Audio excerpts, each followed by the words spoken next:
El abogado de la vicepresidenta Verónica Abad califica de tibia, inoportuna e insuficiente a la sentencia de la Corte Constitucional sobre los decretos del presidente Noboa. Todas las bancadas de la Asamblea, excepto el oficialismo, piden que el Consejo Nacional Electoral y el Tribunal Contencioso actúen tras la declaratoria de ilegalidad de los decretos de Noboa sobre el encargo del poder. 7 de cada 10 ecuatorianos no tiene empleo pleno y cerca del 60% está en la informalidad. Televistazo fotografía esa realidad en la 8ª entrega de la serie sobre los problemas urgentes que deberá solucionar el próximo mandatario. 500 observadores internacionales vigilarán el proceso electoral mientras el CNE asegura haber tomado medidas para garantizar los resultados. Televistazo describe las técnicas innovadoras del tinturado y escarchado que posicionan las flores ecuatorianas en los mercados de Europa y Estados Unidos. 24 horas después del anuncio de militarización hecho por el presidente Noboa en los puertos del país, no hay uniformados y, según sus administradores, no tienen noticias de ese plan. La mega cárcel del Secot en El Salvador acogerá a criminales peligrosos estadounidenses y a inmigrantes indocumentados. El presidente Nayib Bukele llegó a ese acuerdo con el secretario de Estado de Estados Unidos, Marco Rubio. Buenas tardes, amigos. Iniciamos con la información este martes 4 de febrero de 2025.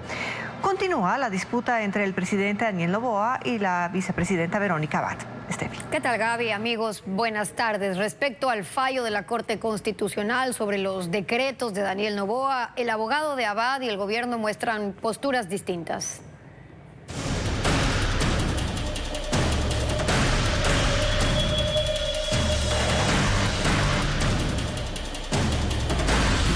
Corte. Su fallo nada resuelve. Como tibia, inoportuna e insuficiente, califica la defensa de Verónica Abad a la sentencia de la Corte Constitucional. El abogado de la vicepresidenta teme que el presidente Noboa incluso vaya en contra de la Corte y esto nos cueste la institucionalidad del país. Jacqueline Rodas conversó con él. El equipo jurídico de la vicepresidenta Verónica Abad reacciona a la sentencia emitida ayer por la Corte Constitucional. Si bien resalta que haya quedado claro que el presidente Daniel Noboa violó flagrantemente la Constitución al nombrar a Cynthia Gelibert como su reemplazo por decreto para hacer campaña, la Corte no resolvió, a su parecer, el problema de fondo. Es una sentencia insuficiente, es una sentencia inoportuna e insuficiente. Aquí el asunto de la fuerza mayor, por ejemplo, bien pudo la Corte Constitucional desarrollarlo con absoluta claridad para establecer que hacer campaña no es fuerza mayor. A David Armijos, abogado de Abad, le preocupa que nadie ponga freno a Daniel Noboa y advierte que la Corte Constitucional también puede estar en el radar del presidente. El rato menos pensado, derivado de sus propias actuaciones a la Corte Constitucional, irán entonces tras la Corte Constitucional a través de algún decreto inventado o algo por el estilo, y no habrá ya un órgano que pueda poner freno a esta arremetida en el abuso del poder. Esa tibieza de la Corte Constitucional, ojalá, espero equivocarme, ojalá no nos cueste la institucionalidad del país. Sobre la postura del ministro de Gobierno, José de la Gasca, quien cree que la sentencia de la Corte facilita al presidente dejar a Gelibert sin necesidad de decreto, el abogado responde. Bueno, es una interpretación antojadiza. Por supuesto que le exponen a su propio presidente de la República al hacerle incurrir en causales que más adelante le van a significar una responsabilidad política y probablemente el mismo cargo en la presidencia de la República. Verónica Abad espera que la Corte Provincial de Pichincha sí resuelva su situación. En sus manos está la apelación sobre el decreto 494, con el que Noboa declaró a Abad en ausencia temporal y la reemplazó por Gelibert. Al momento ese decreto está vigente y Ecuador tiene 2 vicepresidentas. Los legisladores de diferentes bancadas califican el dictamen de la Corte Constitucional como tardío y laxo, que permite una nueva interpretación del gobierno. Sin embargo, piden al CNE y al Tribunal Contencioso actuar sobre la licencia del presidente de la República. Patricio Díaz tiene las reacciones de la Asamblea. En la Asamblea hay críticas al dictamen de la Corte Constitucional sobre los decretos en los que el presidente de la República se dio licencia para campaña y dispuso que Cynthia Gelibert lo reemplace. El correísmo califica la sentencia como tardía. Esto es un dictamen absolutamente laxo y que siendo un precedente muy malo. Y da paso a que gente como el ministro de Gobierno diga, ya no importa, no hace falta decreto, puede ser resolución vía mail o un mensaje de WhatsApp. En un comunicado, la Asamblea dice que la acción del presidente sobre sus decretos de licencia debe ser observada por las instancias competentes. Los legisladores dicen que deben actuar el CNE y el Tribunal Contencioso Electoral. La Corte Constitucional traslada a un nuevo escenario y creería yo que el Tribunal Contencioso Electoral, si es que cabe o no las sanciones pertinentes por esta inconstitucionalidad que ellos han marcado. Si el Tribunal, en este caso la Corte Constitucional, no hizo nada, ¿cree que va a hacer algo el CNE? Yo lo dudo. Con su espacio de decir, esta boca no es mía. ¿Qué han dicho ellos? Absolutamente nada. La legisladora alterna Ana Cifuentes dice que las acciones deben ir también sobre Cynthia Gelibert, quien está encargada de la vicepresidencia por el presidente Noboa. Tiene que haber un llamado a la Fiscalía para que inmediatamente por usurpación de funciones también sea su actuar de rapidez y de eficacia, como en otros casos lo han hecho. Y confirman que después del proceso electoral se seguirá con los juicios políticos de los miembros del CNE y a por lo menos 2 de los jueces del Tribunal Contencioso. Y para el gobierno, la sentencia de la Corte Constitucional no es un revés y más bien aclara en qué momento la presidencia la asume Cynthia Gelibert para permitir que el presidente candidato se dedique a la campaña a la reelección. Francisco Garcés con la postura del régimen. El gobierno lee la sentencia de la Corte Constitucional y a su criterio, el pronunciamiento no quita legitimidad a las decisiones que ha tomado el presidente candidato Daniel Noboa las últimas 3 semanas. Para el gobierno, la Corte avala el nombramiento de Cynthia Gelibert como vicepresidenta, así como la decisión de Noboa de no solicitar licencia para hacer campaña electoral. El ministro de Gobierno, José de la Gasca, explicó que lo que hizo la Corte fue declarar inconstitucional el mecanismo usado por el presidente Noboa, es decir, dictar decretos ejecutivos para declarar circunstancias de fuerza mayor, apartarse de la presidencia para hacer campaña y encargarla a Gelibert. No necesitamos dictar decretos ejecutivos. Si se verifica la circunstancia, repito, de fuerza mayor, como está en este momento o puede estar, lo que va a pasar es que opera la sustitución sin necesidad del decreto ejecutivo y estamos en santa paz con lo que ha dicho la Corte. De la Gasca dejó en claro que el presidente puede definir cuándo necesita participar en la campaña y cuando así lo decida, automáticamente operará la sucesión presidencial. Con esa lectura descartó que Verónica Abad pueda asumir la presidencia en reemplazo de Noboa. Lo que hace falta definir, según él, es el mecanismo que usará en adelante, que no puede ser emitiendo decretos. Veremos cómo lo hacemos, pero eso la Corte claramente no lo ha prohibido ni podía hacerlo. Tampoco nos ha dicho que es obligatoria la licencia y tampoco nos ha dicho que la señora Cynthia Gelibert no es la vicepresidenta. Entonces, para todos esos que han dicho al revés, como usted lo ha dicho, no es tal cosa. El gobierno se ampara en lo que la Corte no dijo en relación a las normas electorales aplicables a la participación del presidente en campaña y por eso Noboa no acudirá a la Asamblea para solicitar licencia si requiere hacer campaña. La Corte Constitucional no resolvió sobre otro hecho controversial, el que el presidente Noboa no haya solicitado licencia para hacer campaña y en su lugar se declarara en ausencia temporal por fuerza mayor. La Corte dijo en su sentencia que el Tribunal Contencioso Electoral debe resolver casos de posibles infracciones electorales, como lo informa Fabiola Santana. La Corte Constitucional no resolvió sobre el posible incumplimiento de Daniel Noboa al Código de la Democracia y lanzó la pelota al Tribunal Contencioso Electoral. El artículo 93 dice que los dignatarios que opten por la reelección inmediata al mismo cargo deberán hacer uso de licencias sin remuneración desde el inicio de la campaña electoral. Noboa no lo hizo y se declaró en ausencia temporal por fuerza mayor, pero la institución dice en su sentencia, a esta Corte no le corresponde pronunciarse sobre la existencia de presuntas infracciones electorales, cuestión que es de competencia exclusiva del Tribunal Contencioso Electoral y que de hacerlo desnaturalizaría la competencia de esta Corte. Con ello, la atención se centra ahora en el Tribunal Contencioso Electoral, donde el mes pasado se presentaron 5 denuncias por infracción electoral grave y muy grave contra Noboa, pero no han avanzado. 2 de ellas fueron archivadas, las del candidato presidencial por Avanza, Luis Felipe Tillería, y la de la ciudadana Laura Wilches. Las otras 3 fueron reunidas en un solo caso, la del candidato por Unidad Popular Jorge Escala, la del Partido Social Cristiano presentada por Alfredo Serrano, su presidente, y la del abogado Adolfo Espinel. Los denunciantes argumentaron que, al no hacer uso de la licencia, el presidente Noboa participa en actos de inauguración y entrega de obras e induce al voto siendo servidor público, actos que están prohibidos. El juez del TSE, Joaquín Viteri, está a cargo de la causa y es quien debe resolver en primera instancia. Y casi 24 horas después del anuncio del presidente Daniel Noboa de militarizar los puertos del país, aún no hay presencia de las Fuerzas Armadas. Desde los puertos aseguran que hasta ahora no han sido notificados de algún refuerzo en seguridad, como informa Luis Alfredo Zúñiga. Cerca de las 3 de la tarde de lunes, el presidente Daniel Noboa dispuso al bloque de seguridad militarizar los puertos de manera inmediata. Del anuncio han pasado cerca de 24 horas. Sin embargo, esto no se ha cumplido. Así lo constató Televistazo en un recorrido en Guayaquil, Manta y Machala. Este era el ambiente en los exteriores del puerto concesionado a Contecom. Poco movimiento y la seguridad privada cotidiana que revisa los tráilers al ingreso y salida de las instalaciones.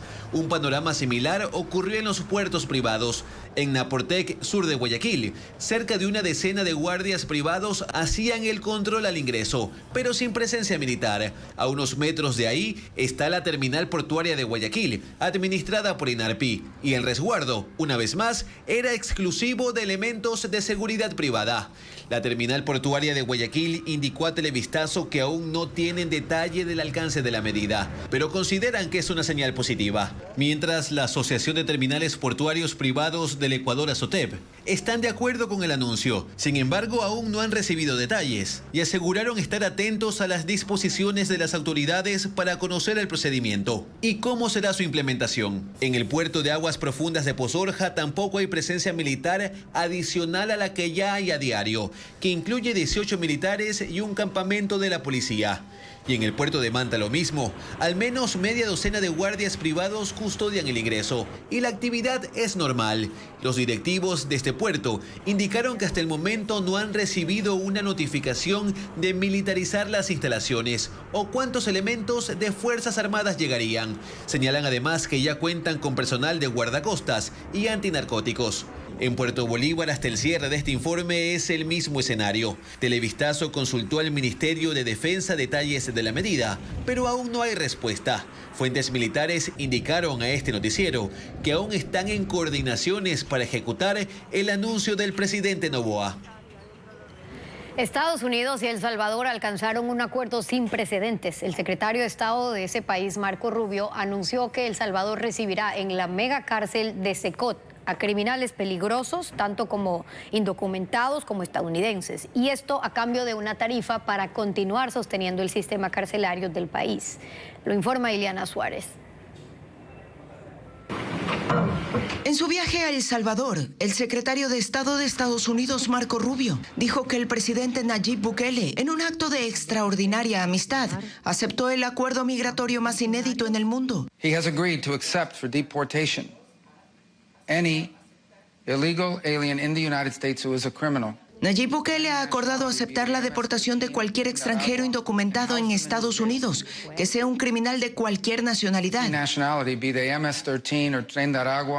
sean miembros de la MS-13 o del Tren de Aragua, y albergarlos en sus cárceles. Además, Bukele ha ofrecido a Estados Unidos el uso del Centro de Confinamiento del Terrorismo, la megacárcel con capacidad para 40,000 reos. Así lo dijo en un mensaje escrito en inglés en la red social X. Estamos dispuestos a admitir únicamente a criminales convictos, incluidos ciudadanos estadounidenses convictos, en nuestra mega prisión, SECOT, a cambio de una tarifa. La tarifa sería relativamente baja para Estados Unidos, pero significativa para nosotros, y haría sostenible todo nuestro sistema penitenciario. Aunque no se ha anunciado cuánto pagará Estados Unidos a El Salvador por el uso de estas instalaciones. Rubio dijo estar muy agradecido e informó de inmediato al presidente Trump, resaltando que el acuerdo con Bukele es una muestra del increíble amigo que es para Estados Unidos. El Centro de Confinamiento del Terrorismo, considerada la cárcel más grande de América Latina, fue inaugurada por Nayib Bukele hace 2 años. Su construcción disparó la popularidad de Bukele, no solo en su país, sino en el resto del mundo.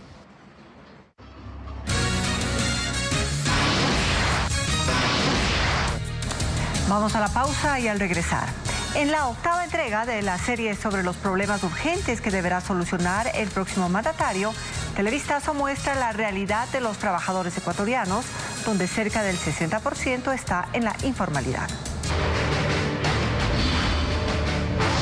Elecciones 2025, la guía de este domingo. El CNE acreditó 1.652 observadores electorales nacionales y extranjeros. Después de 15 años, una misión especializada de la Unión Europea volvió al país. Su trabajo empezó en diciembre y Diego Puente habló con ellos. Nos trae un informe. Esta será la elección con el mayor número de observadores internacionales, según el CNE. Serán 503. Están acreditados 113 de la Unión Europea, 89 de la Organización de Estados Americanos, 84 del Cuerpo Diplomático acreditado en el Ecuador, 16 de observadores de la Unión Interamericana de Organismos Electorales, 11 de Parlasur, 8 del Parlamento Andino y 182 de otras misiones y grupos de observación regionales. La Unión Europea retorna luego de 15 años al país con una misión completa que implica que tenga un mayor número de miembros, 113, a diferencia de otros procesos en los que tuvo 4 delegados. Desde el 28 de diciembre inició su trabajo. Nosotros no estamos en el juego político, venimos de fuera y esperamos que eso contribuya a dar una mirada objetiva, imparcial, desapasionada de cómo ha transcurrido el proceso electoral. Los enviados de la Organización de Estados Americanos, al igual que los de la Unión Europea, son autosuficientes. Tienen sus recursos para alojar, transportar y alimentar al personal. Otras delegaciones dependen de recursos del CNE. Universidades, consejos de igualdad y colectivos ciudadanos de Ecuador también realizan observación electoral. El CNE acreditó a 1.149 personas. Una mayor cantidad de observaciones, según el CNE, sirve para detectar problemas y plantear soluciones. Así, por ejemplo, se implementó el voto en casa y el voto asistido para las personas con discapacidad. Y este año hay grupos que recolectan información sobre el uso de menores de edad en campaña. Esa es una observación que nos ha hecho el Consejo Intergeneracional en anteriores procesos y que, por ejemplo, estamos poniendo un poquito de nuestro grano de arena junto a UNICEF, haciendo proyectos, y vamos a lanzar una campaña en esta última semana, y ojalá si hubiera segunda vuelta, para la segunda vuelta, del mal uso que se hace de los candidatos con los niños, niñas y adolescentes. El presupuesto del CNE para observaciones electorales es cercano a $300,000. Un día después del anuncio presidencial sobre el refuerzo militar en las fronteras, la realidad sigue intacta. Los controles en Carchi y El Oro mantienen su ritmo habitual sin despliegues adicionales visibles. Mientras, las patrullas recorren los mismos puntos estratégicos y el alto mando del ejército aún define cómo y cuándo se ejecutará el refuerzo. La medida está en marcha, pero en el terreno sigue igual. Un día después de la disposición del presidente Daniel Noboa de reforzar la presencia militar en los límites con Colombia y Perú y del cierre de fronteras del 8 al 10 de febrero, en Carchi todo sigue igual. Las operaciones de control de armas, municiones y explosivos mantienen su ritmo habitual con patrullajes que buscan abarcar 88 kilómetros en una zona donde existen 76 pasos informales. Desde los destacamentos militares de Tufiño, El Carmelo, Chical y Maldonado, los uniformados parten en conjunto con miembros de la Brigada de Infantería 31 Andes y el Batallón Mayor Galo Molina. Al momento lo hacen en grupos de hasta 20 uniformados. Las operaciones en pasos de segundo y tercer orden se centran en puntos estratégicos como La Pintada, Calle Larga, Río Carchi, El Brinco, Cuatro Esquinas y Chical, corredores clave para el tráfico de droga y el contrabando. Son operativos esporádicos y móviles que cambian de ubicación en una misma jornada. Mientras desde esta mañana el comandante general del Ejército, Fernando Adati, mantiene una reunión virtual con el alto mando de la Brigada de Carchi. La orden de refuerzo militar aún no se traduce en cambios visibles en la frontera y su ejecución sigue en fase de planificación. Al sur, en la frontera con Perú, ocurre igual. Los controles en Huaquilla siguen su curso habitual a lo largo de los 64 kilómetros de límite, donde se han detectado al menos 25 pasos ilegales. El comandante de la Brigada Constitución de Arenillas, Omar Quintana, confirmó que espera por nuevas directrices. De su lado, el gobierno de Perú afirmó que hasta el momento solo ha sido informado verbalmente sobre la decisión de Ecuador de cerrar su frontera, aunque remarcó que esta medida tendrá un impacto al libre tránsito de personas y al desarrollo del comercio y el turismo. Decenas de tricimotos cruzan la frontera cargadas de cebolla, llantas y bebidas. Aquí no había presencia militar.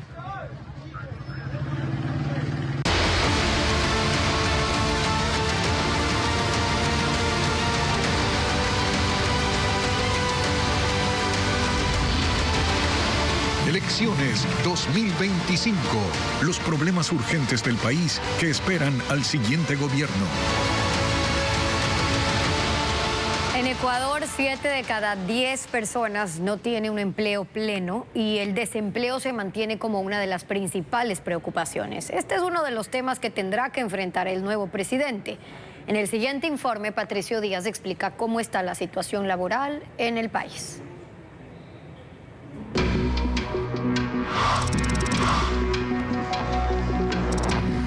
Las oportunidades de empleo en el país no crecen. Solo 3 de cada 10 ecuatorianos tienen un empleo pleno, es decir, reciben al menos el salario mínimo y trabajan 40 horas semanales, como dispone la ley. La mayoría de ecuatorianos trabaja en el sector informal, el 58%, la tasa más alta en 17 años. 6 de cada 10 personas están entre el subempleo, el empleo no pleno y el no remunerado.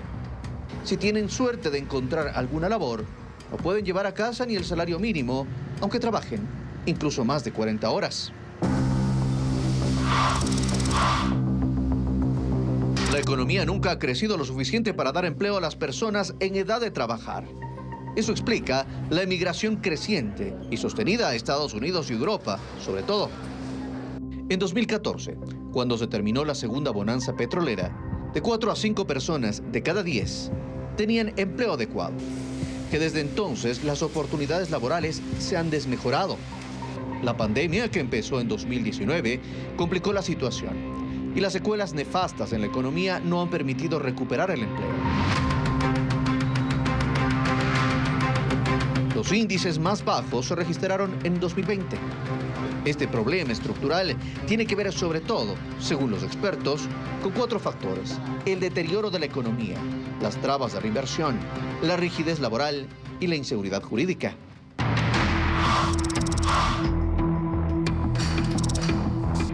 El Código Laboral de Ecuador tiene casi 100 años y aunque ha sido reformado puntualmente, sigue desfasado con respecto a las nuevas circunstancias económicas, tecnológicas y culturales en el mundo.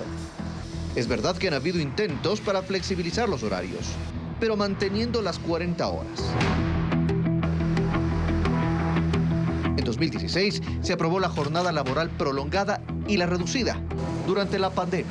Y para mantener el empleo, se permitió a los empleadores reducir la jornada laboral y los salarios hasta en 50% por fuerza mayor. El actual gobierno también aprobó en la Asamblea Beneficios tributarios para aquellos que contraten jóvenes entre 18 y 29 años. Daniel Noboa, en consulta popular, propuso el contrato por horas, pero los electores no aprobaron.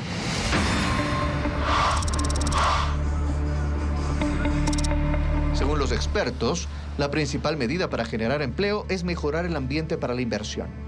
Por ejemplo, respetando los contratos firmados por el Estado, así como los tributos establecidos. Mejorar estructuralmente la situación fiscal, que parece que no hubiera mucha conexión entre lo uno y lo otro, pero una mala situación fiscal estructural como la que tiene el Ecuador, que ocasiona estos déficits permanentes y cada vez más de endeudamiento, es también la que ocasiona los incrementos repetitivos de impuestos. Lo fiscal también reduciría el riesgo país y por lo tanto el Ecuador podría volverse un poco más atractivo para la inversión extranjera. El contrato por horas es el primer paso en el campo laboral para impulsar nuevos empleos. Necesitamos cambiar por completo nuestro código laboral y poder brindarles nuevas modalidades contractuales a los distintos sectores de la economía, porque no es lo mismo trabajar en la agricultura que trabajar en la pesca o trabajar en el comercio. Cada sector necesita modalidades contractuales que se ajusten a su giro del negocio. Los candidatos presidenciales, en forma general, sí tocan el tema del empleo en sus planes de gobierno. Todos proponen incrementar la inversión. Unos apuntan a la extranjera, otros a la pública.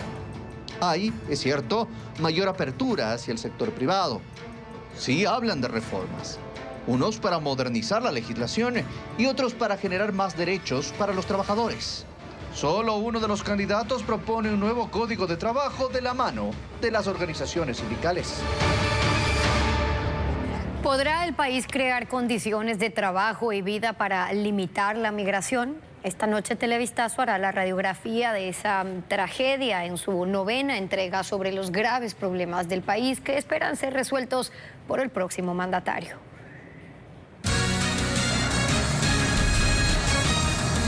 Luego de la pausa, las rosas tinturadas y con escarcha son una de las opciones para regalar en San Valentín. Pero ¿cómo se las elabora? Ya se lo contamos.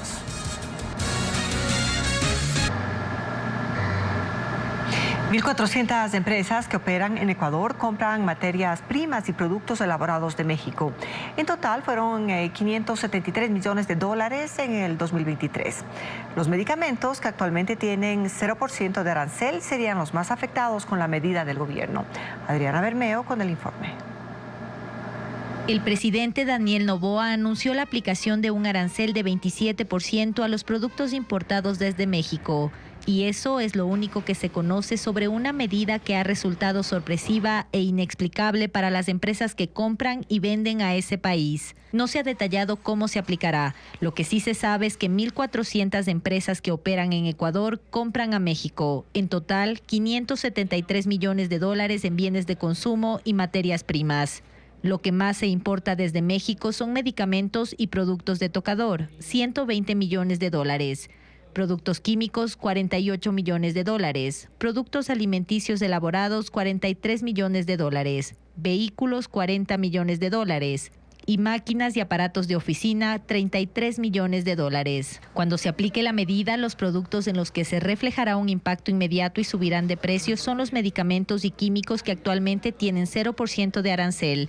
Los vehículos actualmente pagan el 36%.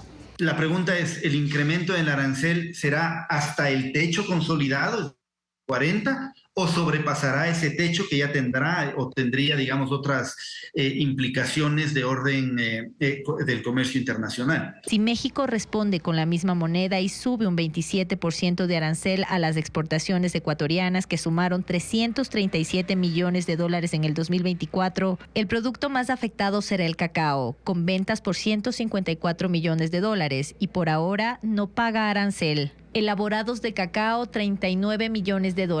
Extractos y aceites vegetales, $25 millones. Enlatados de pescado, $24 millones. Y productos mineros, $21 millones. El anuncio del presidente aún no está vigente. El Comité de Comercio Exterior no ha emitido la resolución que oficializa las nuevas tasas. Tampoco el Ministerio de la Producción se ha pronunciado.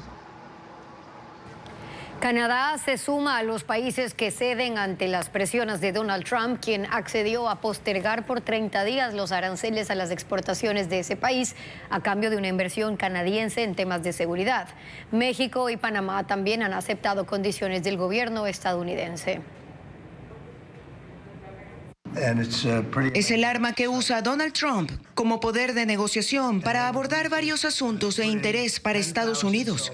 Amenazó a México y a Canadá con la imposición de aranceles del 25% para productos y servicios, argumentando que con ambos tiene un déficit comercial. Y un día antes de que entraran en vigencia, logró que Canadá se comprometa a invertir $1.300 millones en un plan de seguridad fronterizo para detener el flujo de fentanilo a Estados Unidos. El acuerdo se alcanzó en un diálogo telefónico con el primer ministro Justin Trudeau. Horas antes, ocurrió lo mismo con la presidenta de México, Claudia Sheinbaum, quien aceptó desplegar en forma permanente 10,000 soldados a la frontera para combatir el narcotráfico y la migración ilegal. A cambio, Trump aceptó posponer los aranceles para los dos países durante 30 días, mientras negocian acuerdos de cooperación más amplios. A la par, en Panamá, país al que acusa de permitir el aumento de la influencia de China en cuestiones económicas y de control de la vía interoceánica, logró que el presidente Raúl Mulino decida no renovar el memorándum de entendimiento comercial con Beijing y dar prioridad a los buques de la Marina de Estados Unidos sin cobrarles peaje. Trump, sin embargo, mantiene la intención de que el control del Canal de Panamá regrese a Estados Unidos. China tomó represalias contra los aranceles del 10% que ordenó aplicar Donald Trump y anunció tarifas sobre exportaciones estadounidenses clave, incluido el petróleo crudo, el gas natural, maquinaria agrícola y vehículos. El Ministerio de Finanzas de China estableció aranceles de entre el 10 y el 15% desde el 10 de febrero. Esta medida se produce tras la queja de China ante la Organización Mundial del Comercio por la guerra comercial de Estados Unidos y su promesa de defender los intereses de su país. En Japón se registró un nivel récord de nevadas en varias partes del norte del país, lo que provocó una interrupción generalizada del transporte. La ciudad de Obihiro reportó acumulaciones de más de 1 metro de nieve en 12 horas. La compañía Japan Airlines ha cancelado casi 100 vuelos, afectando a miles de viajeros, y se espera que este clima extremo se mantenga sobre la región hasta el fin de semana.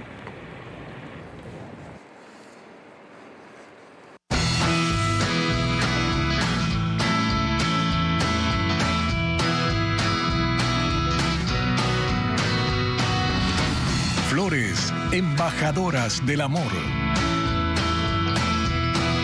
Las rosas de exportación ecuatorianas se han posicionado en el mercado internacional no solo por su excepcional calidad, sino también por técnicas innovadoras como el tinturado y el escarchado. Patricio Viera nos revela el proceso detrás de estas transformaciones que convierten a las rosas en un producto altamente demandado en Europa y América.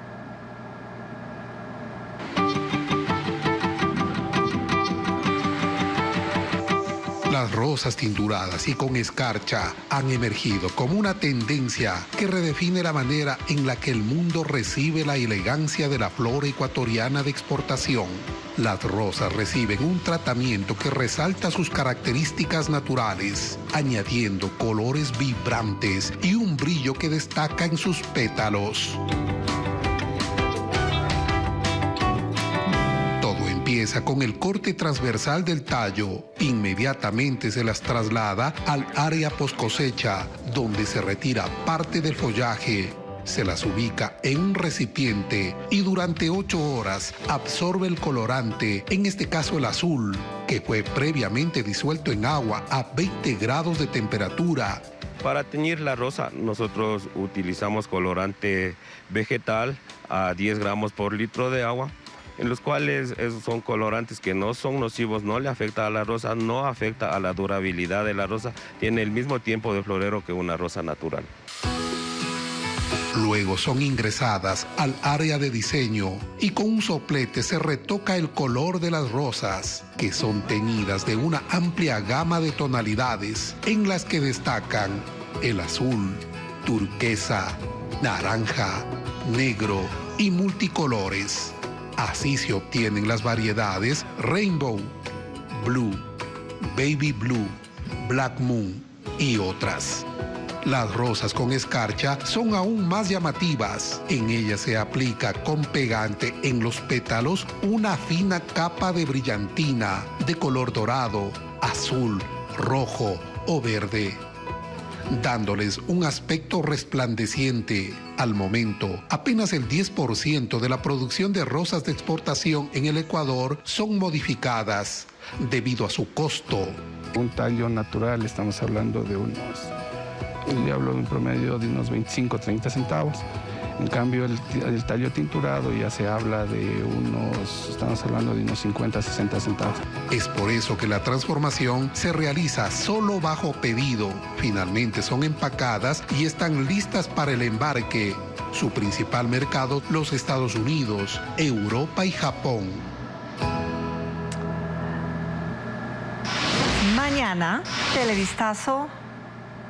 Mañana, Televistazo mostrará la tercera entrega de esta serie sobre las flores ecuatorianas, injertos que producen variedades que seducen en Estados Unidos, Rusia y Japón. Elecciones 2025. Así manejan las redes sociales los candidatos a la presidencia de la República a pocos días del cierre de la campaña electoral. La cercanía del silencio electoral se siente también en las redes sociales. En las cuentas de Luisa González hay varias publicaciones de sus mítines en las que agradece a las ciudades a las que visitó.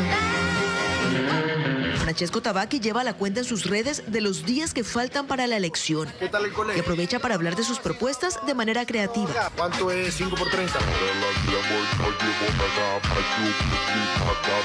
También Juan Iván Cueva ha empezado su propia cuenta regresiva. A ver si es que me adivinas, usted va a ganar para la presidencia. Y como nunca es tarde para llevar un poco de optimismo a la campaña, él ya se visualiza con todo y la banda presidencial. Te invitamos a nuestro cierre de campaña. Andrea González también habla ya de su cierre de campaña, aunque todavía está recorriendo el país y publicando en sus cuentas sus entrevistas. ¿A quién no le daría la mano? Al 90% de los políticos del país. Hola, buenas tardes. Henry Kronfeld sigue apostando este tipo de videos cortos que combinan la ironía con alguna que otra realidad. Entonces, ¿qué hace usted aquí? Para estos últimos días, los candidatos exprimen sus estrategias de campaña. Daniel Noboa combina los videos de sus recorridos con temas más personales. Un aplauso para mami y papi, porque en verdad rompieron. Y Jorge Escala también le apostó al tema personal.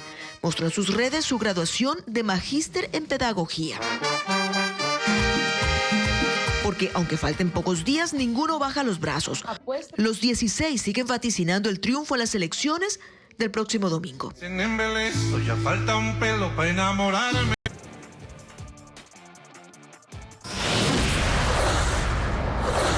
Atención, porque hasta el 7 de febrero puede acceder al plan de pagos para deudas de impuestos en el SRI.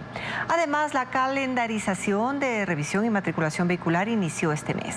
El detalle de estos y otros servicios en la siguiente nota. Los contribuyentes que mantengan deudas de impuestos que se encuentren vencidas al 31 de octubre de 2024 tienen hasta el 7 de febrero para acceder al plan de pagos del SRI. El plan consiste en pagar la deuda con cuotas de hasta 12 meses. Los usuarios deberán ingresar en www.sri.gov.es con su cédula o RUC y seleccionar la opción deudas, plan excepcional de pagos y seguir las instrucciones. Rentas Internas indica que el incumplimiento de una cuota dará lugar a la terminación del plan.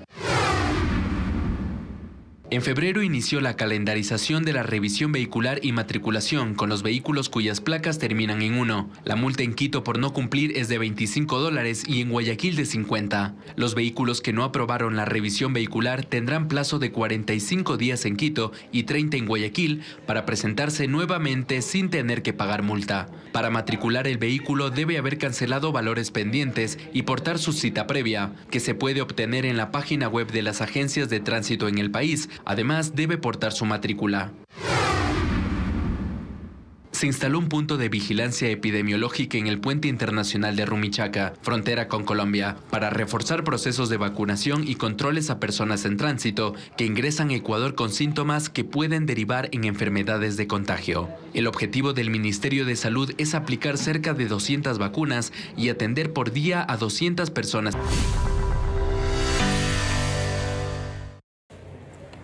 Esta mañana se registró una masiva concurrencia de soldados reservistas en la Dirección de Movilización del Ejército. Exmilitares procedentes de todo el país buscan la oportunidad de volver a enrolarse, aunque sea por 7 días.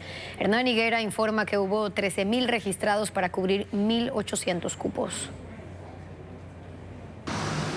La falta de trabajo y la posibilidad de enrolarse momentáneamente en el ejército provoca que 13.000 reservistas se inscriban y acudan a la convocatoria de reentrenamiento de 7 días, aunque hay cupo solo para 1.800 soldados. Al pie de la Dirección de Movilización en Quito, esta mañana, hombres de 19 a 45 años hicieron desde anoche una fila de 2 cuadras para ganar un turno y someterse a pruebas médicas y psicológicas que los califiquen como idóneos para apoyar a las Fuerzas Armadas dando seguridad en los recintos electorales.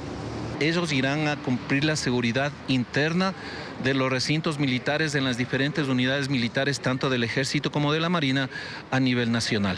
Vinieron de Quevedo, Esmeraldas, Taicha, Durán, Carchi, Imbabura, El Oro. Muchos de ellos llevan hasta 3 años buscando empleo sin resultado y no quieren dejar pasar esta oportunidad. No estoy sin trabajo, me votaron. Entonces esta es una oportunidad. Sí, primero que nada, sí, esperemos que salgamos favorecidos. Los reservistas pasan por la revisión de sus antecedentes judiciales. Deben demostrar que no tienen deudas por pensiones alimenticias ni con el sistema financiero. Entran a una revisión médica y psicológica. Algunos debieron contestar preguntas por los tatuajes que fueron fotografiados y analizados por miembros de inteligencia. Todo esto duró una media hora por persona y algunos no cumplieron los requisitos. Los idóneos se empezaron a incorporar a unidades militares del Ejército y la Fuerza Naval. Serán capacitados en leyes y reglamentos militares en temas del proceso electoral. Tendrán además horas de reacondicionamiento físico y recibirán material de intendencia. El Estado les pagará $204 más un rubro por viáticos que el CNE les asignará por su participación en las elecciones. Volverán a vestir el uniforme. En la fila, los reservistas, algunos se preguntaron por qué solo los convocan para las elecciones, porque están dispuestos a servir en el conflicto armado interno que enfrenta el país. Robots humanoides muestran sus destrezas en el fútbol en una exhibición de ciencia y tecnología en un centro comercial en Pekín, China. Además, se presentó la primera silla gamer con climatización integrada.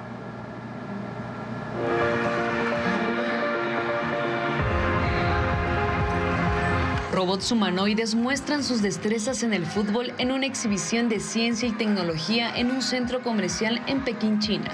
Los androides impresionaron a los asistentes que disfrutaban mientras tomaban fotografías y videos.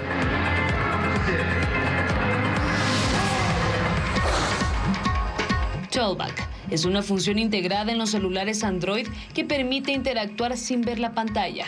Una voz lee los nombres de aplicaciones, opciones y cualquier contenido del teléfono.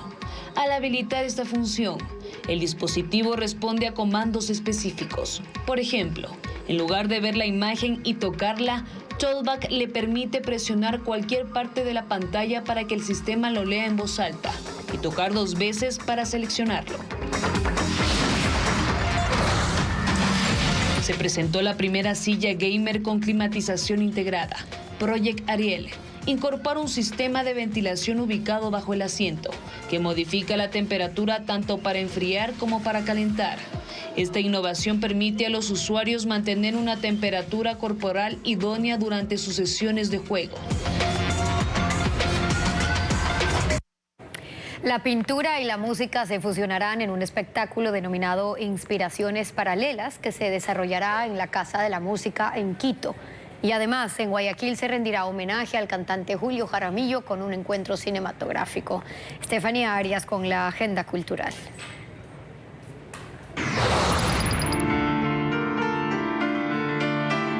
Un Una experiencia multisensorial donde los colores y los sonidos se entrelazan. Inspiraciones paralelas, una fusión de música y pintura en vivo, con la participación del maestro Voroshilov Basante y el pianista Juan Castro, quien interpretará su composición Cóndor Imperial.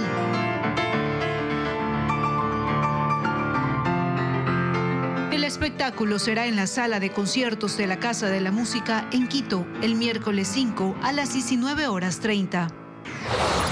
Entre las sombras vegetando vivo. Un homenaje a Julio Jaramillo, su vida y su legado a través del cine. Encuentro cinematográfico se presentará en el Museo Municipal de Guayaquil.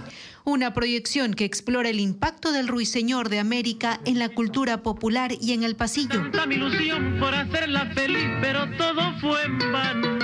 Sus juramentos falsos. La función será el miércoles 5 a las 10 de la mañana y 2 de la tarde. 7 destacados artistas estarán sobre el escenario del Teatro Carlos Cueva Tamariz en Azuay. La Orquesta Sinfónica de la Universidad de Cuenca ofrecerá 2 conciertos con jóvenes talentos de la carrera de artes musicales, quienes utilizarán instrumentos como el violín, violonchelo, flauta, marimba, fagot y trombón. Dirigidos por William Vergara. El show gratuito será el miércoles 5 y jueves 6 a las 20 horas. 1.500 chagras recorrieron las calles del sur de Ambato en el tradicional desfile chacarero, una celebración que reunió a jinetes de algunas provincias.